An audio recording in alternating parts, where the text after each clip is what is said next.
أعوذ بالله السميع العليم من الشيطان الرجيم. بسم الله الرحمن الرحيم، والصلاة والسلام على رسول الله وعلى آله وصحبه ومن تبعه ووالاه.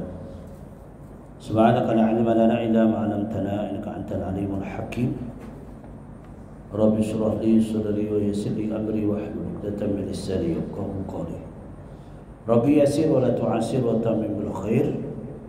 Assalamualaikum warahmatullahi wabarakatuh. Hari ini kita masuk 21 Jamadil Awal 1444 Hijriah bersama hari ini 15 Desember 2022. Kita masuk sambungan telah lalu Rasul dari kalangan jenis manusia. Ya, Rasul Allah ciptakan dari kalangan jenis manusia, bukan jenis malaikat, ya, manusia.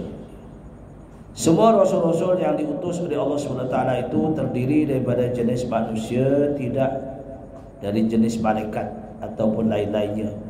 Kerana beberapa faktor, di antaranya manusia adalah suatu makhluk yang dimuliakan oleh Allah dari makhluk-makhluk yang lain. Manusia ini kerana sangat sesuai Allah memilih dan mengangkat segulungan dari kalangan manusia itu sendiri menjadi suruhannya untuk menyampaikan wahyu atau wahyi kepada manusia. Ya, Allah tak pilih siapa, sebab yang diberi akal adalah manusia. Sebab itulah apabila akal ini nak diberi kepada semua makhluk, semuanya menolak. Gunung menolak, binatang menolak, malaikat pun menolak, jin menolak, manusia yes. Sebab itu manusia bertanggungjawab untuk mempunyai peranan dalam kehidupannya. Dia manusia ini ada dua yang perlu dihadapi, sama ada pahala ataupun dosa. Itu manusia. Yang kedua, menurut peraturan Allah SWT dalam alam ini, bahwasanya pemimpin bagi satu-satu jenis makhluk itu terdiri dari makhluk itu sendiri. Ketua malaikat di langit terdiri daripada jenis malaikat juga. Demikian pula rasul-rasul yang diutus oleh Allah Ta'ala memimpin manusia itu dipilih daripada jenis manusia juga. Allah telah menegaskan dalam surah Al-Hajj ayat 75, Allahu yastafi minal malaikati rusula wa minan nas. Allah telah memilih rasul-rasul dari kalangan malaikat, ya. Allah telah memilih rasul-rasul dari kalangan manusia dan juga dari kalangan manusia juga, ya. Malaikat adalah pembawa utusan supaya lebih senang bagi Rasul itu untuk mengajar hukum-hukum kepada umatnya dan memberi contoh tauladan yang baik kepada umatnya. Malaikat ini perantaraan di antara Allah. Perantaraan maknanya malaikat. Bukan Allah tidak boleh menyampaikan. Sebab itu kemuliaan Allah Subhanahu wa taala yang maha agung. Ya. Makhluk yang suci bersih sahaja yang boleh menjadi pertengahan di antara manusia. Ya, malaikat dia tidak kahwin. Malaikat dicipta daripada cahaya, nur. Malaikat tidak bernafsu. Malaikat tidak memilih kasih. Kerana malaikat dijadikan adalah satu makhluk yang taat, melakukan apa saja yang disampaikan oleh Allah Ta'ala kepadanya, supaya lebih senang. Malaikat itu mengajarkan kepada umatnya, ya, kepada Rasul itu, seperti malaikat Jibril telah mengajarkan Al-Quran dan apa saja kepada baginda Nabi Muhammad SAW. Jibril juga apabila menemui baginda Rasulullah SAW, dia mesti membentuk dirinya manusia. Dia tak membentuk dirinya malaikat. Baik. Sebab macam mana bentuk malaikat kita pun tak tahu. Ya, dia membentuk dirinya manusia yang mulia. Sebagaimana diceritakan dalam kitab Hadis Matan Arba'in, dalam kitab Asas Akidah, dalam kitab Ahli Sunnah wal Jamaah, banyak cerita tentang pertemuan Jibril dengan Rasulullah SAW. Ketika Rasulullah beriktikaf di dalam masjid, lalu Jibril datang. Ya, Jibril datang menemui baginda. Ketika itu baginda tengah iktikaf dalam masjid, yang menunjukkan 3 persoalan kepada baginda Rasulullah SAW. Apa persoalannya? Persoalannya, khabarni ya Muhammad. Ya, Jibril dia datang. Khabarni ya Muhammad, ma makna Islam. Yang kedua, khabarni ya Muhammad, ma makna iman. Yang ketiga, khabarni ya Muhammad, ma makna ihsan. Ya, kehidupan kita di dunia ini, kita mesti ada keyakinan. Pertama, kita adalah orang yang beragama Islam, tidak agama lain. Bila Islam itu, Rasulullah mengatakan al-Islam khamsun. Islam itu ada 5, al-khamsun asya. Ya, ada 5 perkara. Pertama, asyhadatu ilallah. Asyhadu an la ilaha illallah wa asyhadu anna Muhammadar Rasulullah. Yang kedua, bisolati waqti, kulli waqti, ya, as-salah. Yang ketiga, yaitu mengeluarkan zakat. Ya. Yang keempat, as-siyam, puasa bi syahrul Ramadan. Yang kelima, ke Baitullahil Haram, menunaikan haji ataupun umrah. Ya, makna haji umrah. Itu dalam Islam. Lalu malaikat bertanya lagi kepada Rasulullah, khabarni ya Muhammad, ma makna iman? Al-iman sittun, atau al-iman sittatun. Iman itu ada 6 perkara. Pertama, iman kepada Allah. Yang kedua, beriman kepada malaikat. Yang ketiga, beriman kepada kitabullah, Al-Quran. Keempat, beriman kepada Rasulullah SAW. Kelima, beriman akan adanya yaumil qiyamah. Keenam, beriman, kita yakin kedudukan kita manusia ni tak sama. Ya, ada yang baik, ada yang tidak. Itu beriman, untung baik, untung tak baik, itu adalah kita wajib percaya, yakin. Itu beriman. Tidak ada manusia jadikan semuanya baik. Kalau baik senang, tak payah ada penjara. Tak payah ada penjara. Baik semua dah. Semua sembahyang, semua ke masjid. Tak ada tempat maksiat. Tak payah nak jadi pun. Baiklah semua. Sebab itu semuanya ada berlawanan. Ada pahala, ada dosa. Ada baik, ada jahat. Ya. Ada lelaki, ada perempuan. Ya. Inilah setiap makhluk dalam dunia semua berpasangan. Betul tak? Allah jadikan manusia semua berpasangan. Kecuali malaikat tidak ada pasangan. Malaikat tidak makan, malaikat tidak minum, malaikat tidak kahwin, malaikat tidak ada keturunan. Di malaikat itu berbeza. Sebab inilah dunia itu diserahkan kepada manusia untuk mentadbir. Dia tak suruh malaikat. Ya. Dunia ini baru, pentadbir pun kena baru. Bagaimana yang mentadbir itu mesti ada pemikiran, akal. Ya tak? Kalau tidak macam mana? tak buat jalan raya. Ya. Nak buat rumah bangunan tinggi-tinggi, tanah tak besar mana. Kalau buat teres tak cukup. Ya, lot rumah kecil ya. Ya, tapi penduduk nak lebih daripada 300 penduduk. Sedangkan kalau buat rumah teres tak cukup. Satu kampung Cempedak ni cukup kalau buat rumah teres. Untuk penduduk lebih daripada 300 penduduk. Caranya macam mana? Didirikan flat, apartment, kondo, ikut style, ikut kemampuan.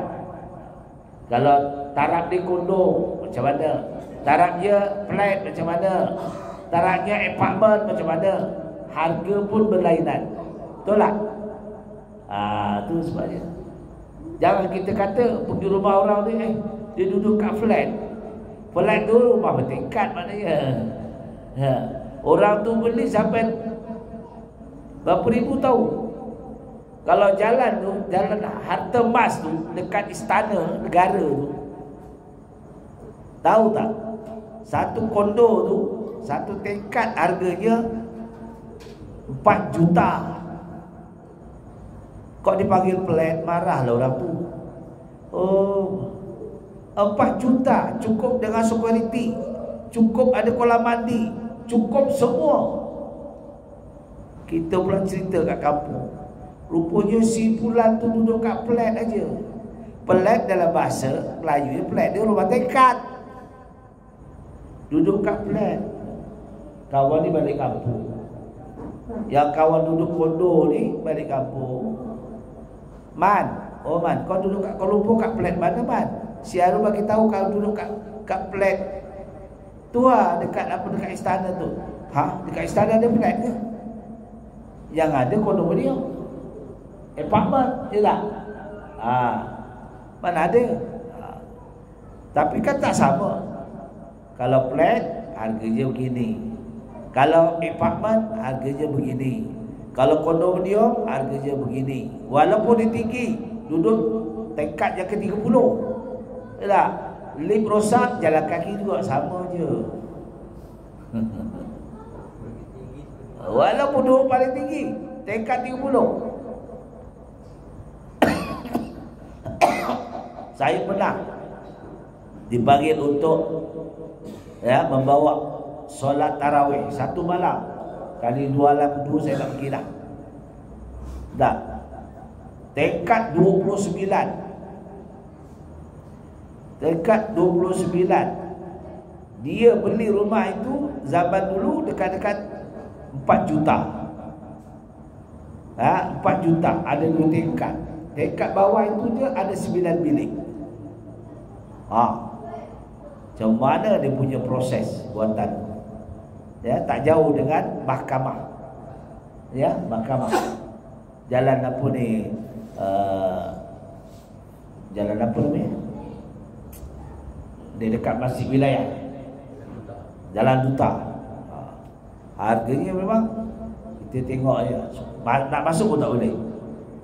Mesti ada kad khas kebenaran. Call dulu tempat yang kita nak pergi itu. Maknanya security, adakah ni? Yes, baru naik.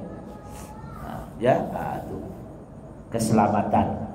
Kita duduk biasa. Kalau kita sini, kita boleh masuk rumah, Assalamualaikum, boleh datang, ketuk je. Tapi kalau kita duduk flat, boleh juga. Kalau duduk di apartment, kondominium, mesti ada CCTV. Semua cukup. Siapa ni? Bertanya. Itu keselamatan lah.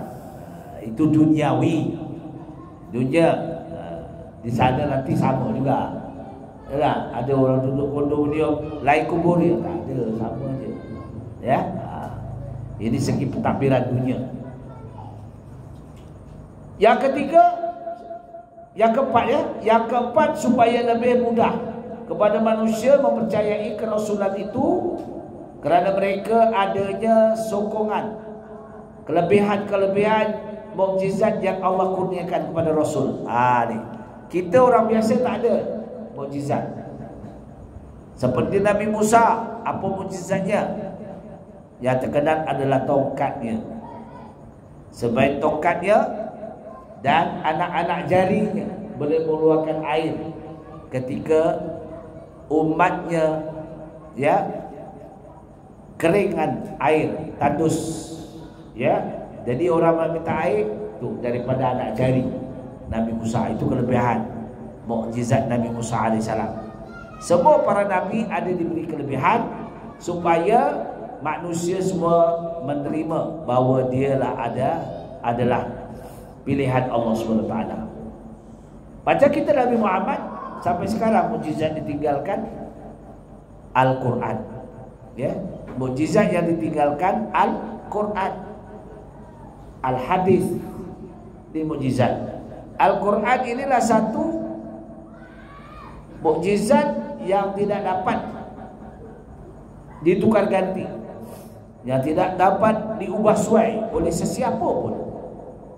Sebab itu kalau diubah suai, orang yang ubah suai itu jadi bengkok. Tak? Jangan main. Al-Quran ini dibuat-buat tak tentu.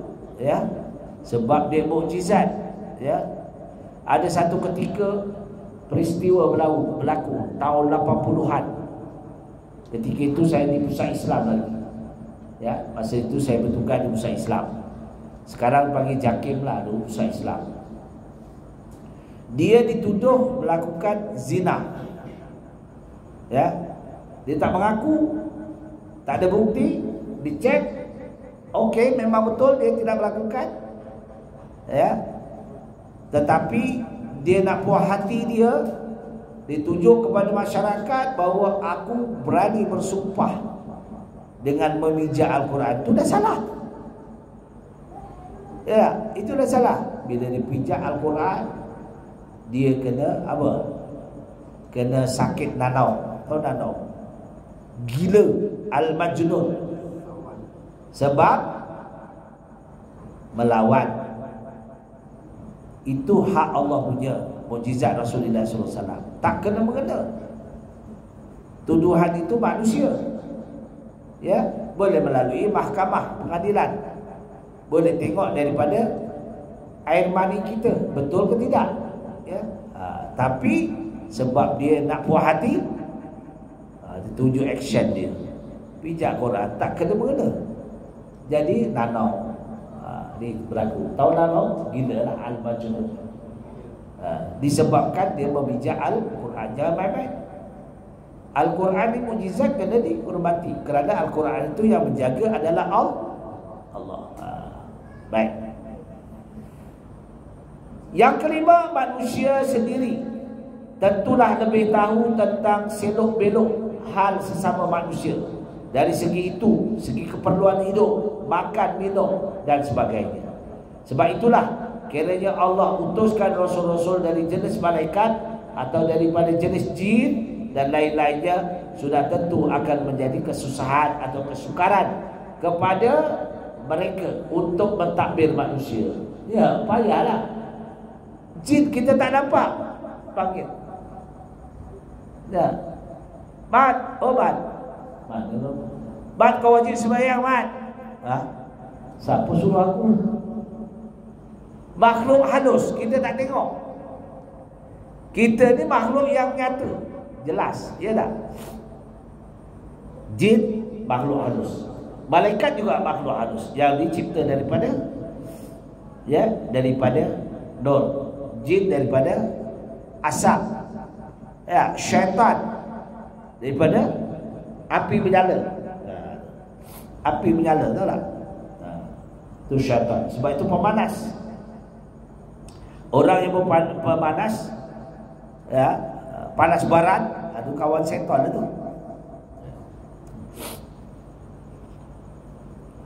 Kerana kejadian mereka itu berlainan, tidak sama. Kejadian manusia tidak sama. Sifat kemanusiaan yang terdapat kepada para rasul seperti makan, minum, berkahwin dan sebagainya itu bukan saja menyenangkan para rasul itu menjalankan tugas mereka, malah menyenangkan manusia untuk menjadi umatnya, untuk mencontohi. Sebab itu Rasulullah, laqad ja'akum bi rasulillah uswatun hasanah. Allah kata kami telah jadikan Muhammad itu sebagai rasul yang terbaik, ikutan terbaik. Sebab kita nampak Rasulullah SAW, apa yang dituliskan oleh tabi'in, kitab-kitab ini setelah sahabat habis, Rasul bersama sahabat. Sahabat itu disebut sahabat sempat jumpa dengan Rasul, itu nama sahabat. Sesiapa juga yang berjumpa dengan Rasul itu sahabat. Selepas sahabat tak ada, berganti kepada tabi'in. At-tabi'in itu yang dinamakan ulama. Tabi'in itu yang dinamakan ulama, yang menyambung ya perjuangan Rasul dan sahabat. Sebab itu dipanggil al-ulama warisatul anbiya. Ya, siapa yang menerangkan tentang hukum-hukum Allah, tentang ya perjuangan Rasulullah SAW, tentang contoh-contoh kebaikan di zaman Rasul dan dibawa kepada zaman kita supaya manusia tunduk dengan perintah Allah Ta'ala, itu dinama ahli ilmu, ulama. Sebab penyampai dakwah. Sebab Rasul kata baligh ani walau sampaikan walau satu ayat. Dijelaskan contoh tauladan yang baik dari rasul-rasul itu. Allah menyatakan dalam surah Al-Furqan ayat 7, wa qalu ma li hadzal rasul ya'kulu at-ta'am wa yamshi fil ard wa yamshi fil aswaq. Ya, apa dia? Kebodohan kaum musyrikin yang berkata, kenapa Rasul ini makan, minum dan berjalan, dan Rasul pergi membeli belah. Ini persoalan. Rasul membeli belah, makan, minum, berkahwin. Ini pertanyaan. Pergi di pasar-pasar seperti orang lain juga. Kenapa? Sebab Rasul itu manusia. Ya, hanya Rasul itu berkahwin mengikut sunnah Allah yang berikan kepadanya, tanggungjawabnya. Ya, sebab itu Rasulullah mengatakan siapa-siapa an-nikahi sunnati fama ya'mal bis sunnati, kata Rasul. Siapa yang bernikah, berkahwin, melakukan sunat adalah seperti umatku. Fama ya'mal bis sunnati, itulah amalan sunat yang diamalkan oleh Rasul. Ya, sebab itu diikuti oleh semua umat. Mengikut aturan-aturan. Maka Allah menyatakan dari surah Ar-Ra'd ayat 38, wa laqad arsalna rusulan min qablika wa ja'alna lahum azwajan wa zurriyyah. Apa dia kata? Allah menjelaskan, demi sesungguhnya kami telah mengutus rasul-rasul sebelummu dan kami jadikan untuk mereka istri, berpasangan dan mempunyai keturunan. Siapa dia? Contoh, kita keturunan dari Adam tu jauh dah. Adam tu jauh. Kita di zaman Ibrahim AS. Yalah. Siapa keturunannya? Ibrahim AS mempunyai 2 orang isteri. Isteri pertama bernama Sarah, isteri kedua bernama Hajar. Sarah ini setelah berkahwin bertahun-tahun dengan Ibrahim tidak mempunyai zuriat. Maka satu ketika Nabi Ibrahim ini mendapat hadiah seorang wanita gadis daripada kerajaan Mesir, Raja Mesir, untuk menjadi pembantu rumah Pembantu rumah menolong Sarah ini menolong kerja rumah mula-mula. Ya. Lalu diterima oleh Nabi Ibrahim. Kemudian Nabi Ibrahim diperintahkan untuk mengkahwini Hajar. Allah juga bukan nafsu. Perintah Allah. Nabi Ibrahim berkahwin kamu semua tidak ikut nafsu. Perintah Allah. Ya, suruh mengkahwini Hajar, pembantu dia, pembantu kepada Sarah, isteri Nabi Ibrahim. Ya, itu sebabnya jadi hikmah, banyak jadi hikmah. Apa yang berlaku kepada Hajar yang dilakukan oleh Sarah, itu jadi hikmah. Apa hikmah? Kebijaksanaan Allah untuk menjadikan satu sunnah. Ni. Kita kalau tak tahu, marah tak tentu, tak? Isteri macam mana pun bila di madu tu sedap, manis, tapi bermadu susah. Betul tak? Madu memang sedap, orang suka madu, manis. Tak? Tapi bermadu orang tak nak. Ya, apa sebabnya? Biasalah, ya tak? Lalu berbagai-bagai cara diceritakan, itu jadi sumber sunnah. Sarah itu melakukan kepada Hajar. Ketika Nabi Ibrahim keluar berdakwah, apa dibuat kepada Sarah?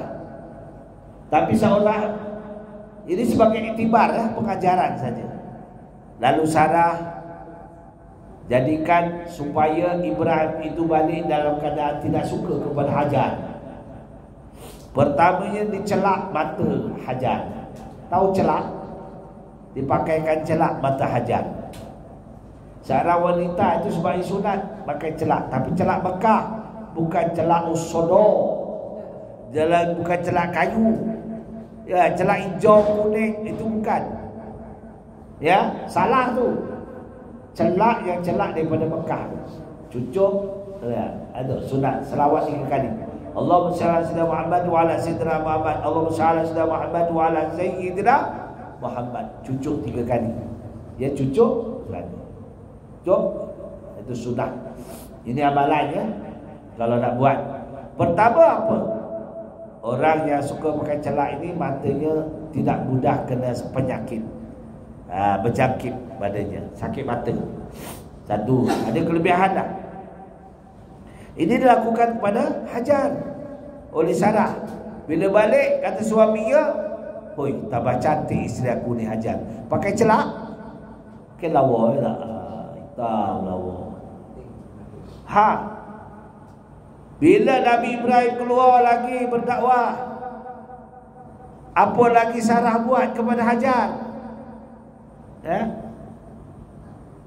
Lalu Hajar dipakaikan subang, anting-anting. Itu perempuan pakai anting-anting. Kak ada pakai anting-anting tak kak? Anting-anting jangan dikeluarkan, itu untuk sunnah je. Ini tayang je, pakai tudung sini buka anting. Itu salah. Telinga ni aurat, ya tak? Dipakaikan anting-anting. Tahu tak anting-anting? Tahu anting-anting subang. Balik Nabi Ibrahim tengok, Allah lawanya bini aku ni. Lagi lawa pula. Sebab itu tuan, kalau ada isteri dua, jangan puji. Depan isteri pertama, kedua. Jangan puji. Sebab itu Islam tidak membenarkan isteri dua serumah. Walaupun baik, mesti ada cemburu. Ya, siapa tak cemburu? Payah. Dah bang. Ya, abang berani bang? Tak berani tu, sengih je. Tak payahlah Ustaz. Tak berani. Ustaz berani Ustaz? Giling kepala. Satu tak habis lah. Baik, contohlah ini. Kemudian Nabi Ibrahim keluar berdakwah lagi. Berdakwah Nabi Ibrahim bukan sebulan, 3 bulan. Baru balik. Pergi Palestin berdakwah. Balik-balik. Dalam keadaan itu lalu dikhatannya Hajar ni. Hajar ni seorang wanita yang taat, kan pernah jadi pembantu rumah Sarah. Wahai Hatta, wahai Hajar, aku nak hatan kamu. Dia hatannya. Tahu dia hatan? Wanita di hatan itu yang jadi sunat hatan. Wanita kecil-kecil lahir je di hatan. Ya tak? Itu punca dia. Hikmah namanya, hikmah. Setelah di hatan, balik tentulah bersama dengan isteri. Dah lama dah bersama, kenapa rasa lain? Kata Ibrahim, kenapa rasa lain? Lainlah orang dah di hatan, belum di hatan. Nah, lain. Itu jadi hikmah, ya. Mana jadi hikmah. Perkara-perkara ini satu untuk kebajikan kita. Ini manusia lah. Kita dapat ilmu-ilmunya gini. Ini ilmu hikmah, kebijaksanaan para rasul dahulu. Akhirnya setelah Hajar itu menghamilkan anak yang kandungnya itu namanya Ismail lah. Menghamilkan anak, maka murkalah lagi isteri pertama.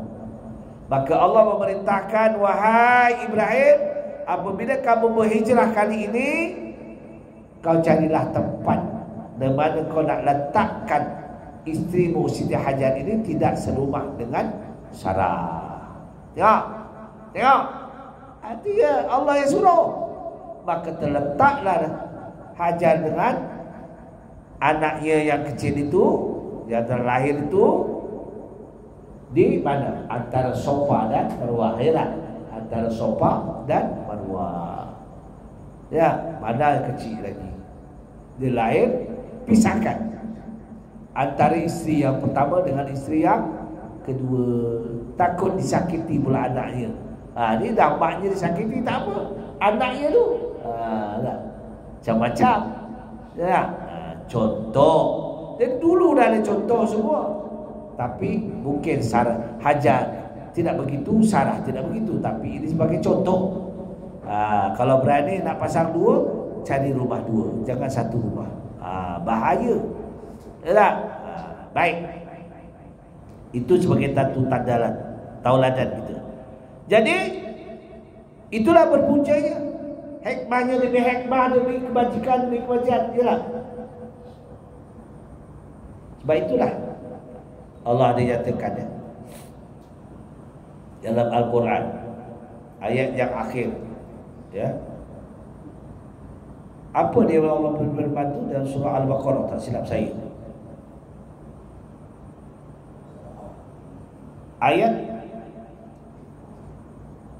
wa min haitsu kharajta fawalli wajhaka syatral masjidil haram wa haitsu ma kuntum fawallu wujuhakum syatrahu li'alla yakuna lin-nasi 'alaikum hujjah illa alladhina zalamu minhum fala takhshawhum wakhshawni wa li'utimma ni'mati 'alaikum wa la'allakum tahtadun. Itu kisah hujah berpindahnya kiblat. Kisah ni berlaku pada hikmah Allah.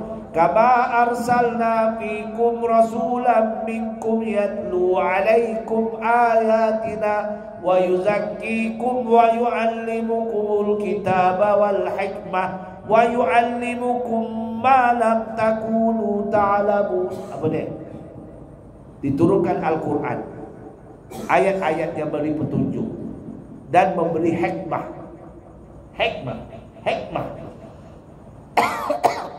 Apa makna hikmah? Ketauladanan.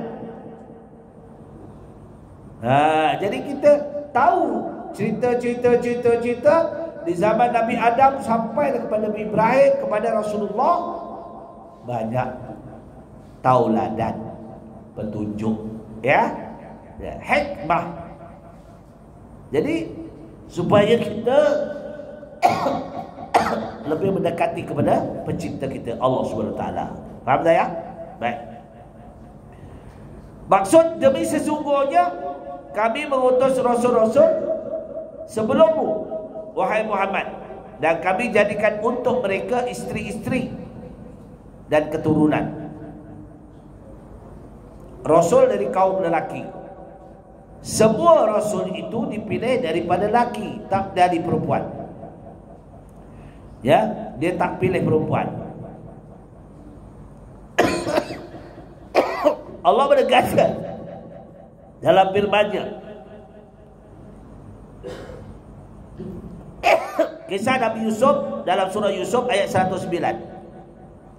Wa ma arsalna min qablika illa rijalan nuhi ilaihim min ahlil qura. Dan tidaklah kami utuskan rasul-rasul sebelum daripada engkau melainkan orang lelaki, dan kami wahyukan kepada mereka daripada penduduk negeri itu, penduduk bandar yang telah bertamadun. Dia tak latih perempuan, laki-laki. Ya, kita ambil contoh kisah Nabi Yusuf. Ya, Nabi Yusuf. Nabi Yusuf ini anak kepada Nabi Yakub, cucu kepada Ishak. Ishak ini anak daripada Nabi Adam, daripada isterinya namanya Sarah. Yalah. Sarah ini yang terlalu kita ceritakan. Nabi Ibrahim dapat anak setelah datang wahyu daripada dua malaikat mengatakan engkau akan dapat zuriat. Sedangkan ketika itu Sarah berusia 80 tahun dan Nabi Ibrahim lebih tua daripada Sarah. Tapi bila Allah hendak, kun fayakun bagi Allah Subhanahu Wa Taala, ya. Kun fayakun bagi Allah Taala. Batuk pula, ya. Ujian namanya. Ketamadunan demi ketamadunan.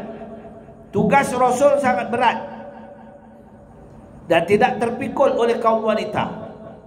Dan dikira jawatan itu diberikan kepada kaum wanita, sudah tentu mereka tidak dapat menjalankan tugas, ya, menyerupai kaum lelaki. Ya, tak boleh. Kerana ialah memerlukan gulungan yang luas, terpaksa menghadapi berbagai-bagai ancaman daripada musuh-musuh Islam menentangnya. Sebaliknya, kaum lelaki mempunyai ketabahan hati. Dan sesungguhnya kesanggupan lelaki menanggung penderitaan menimpa dirinya. Di samping itu, kaum wanita selalu menghadapi beberapa halangan lain lagi, baik dari segi tabi'i, ya. Sebab itu lelaki boleh jadi imam. Kalau perempuan jadi imam, rasanya cuti sembahyang berjemaah, ya. Kalau perempuan jadi imam, cuti jemaah sebab imam uzur. Satu, imam apa? Bersalin, cuti je habislah, tak ada berjemaah. Itu bagi lelaki. Baik, itu dikatakan ar-rijalu qawwamun 'ala nisa. Di sini dikatakan, Allah menjelaskan dalam surah An-Nisa ayat 34. Ar-rijalu qawwamun 'ala nisa bima faddalallahu ba'dahum 'ala ba'd. Kaum lelaki itu lebih menguasai, bertanggungjawab di atas kaum wanita dengan sebab kelebihan yang dikurniakan oleh Allah kepada setengah mereka di antara setengah mereka yang lain. Maknanya lelaki dia ada bukti dalam Al-Quran, ya. Sebab itu kita jangan, ya, minta maaf lah, jangan kita terlalu merendah diri kepada wanita, ya. Maknanya kita kena mentakbir, bukan isteri kita mentakbir kita. Kita dikecut balik rumah Allah, di luar dia heru, dalam rumah dehem isteri pun, ya. Bang, pergi mana bang? Tadi ada berbual dengan ustaz. Oh, lambat balik bang. Kejap je. Esok lagi dia jumpa pula kawan. Bang, lewat je balik. Semalam pukul 10, ni pukul 11. Alah, jumpa kawan lama. Laki perempuan bang? lelaki dah lembut jangan. Suami jadi lembut pula. Biasa, ya kepada kau ya. Suami yang kata isteri. Ini jangan terbalik. Ya. Kadang-kadang banyak suami ada yang baik sungguh baik pada isteri dia. Sebab apa? Gaji penuh. Gaji 3,000 penuh bagi kat isteri. Semua kau pegang yang okey. Nak beli rokok minta, yang nak beli rokok. Minyak habis, minyak botol, yang minta duit. Semalam dah isi lagi. Dah kena menyebabkan isteri jadi berdosa. Isteri mengangkat suara kepada suami pun dah berdosa. Tapi sebab duit tu banyak sangat nak minta. Semalam untuk rokok dah sebatang. Hari ni pula untuk minyak pula. Minyak kereta pula. Alah. Apa lagi bang? Ya, sebab itulah jangan 100% bagi kat isteri. Biar isteri perempuan mendengar. Ya. Jangan kita bagi 100%.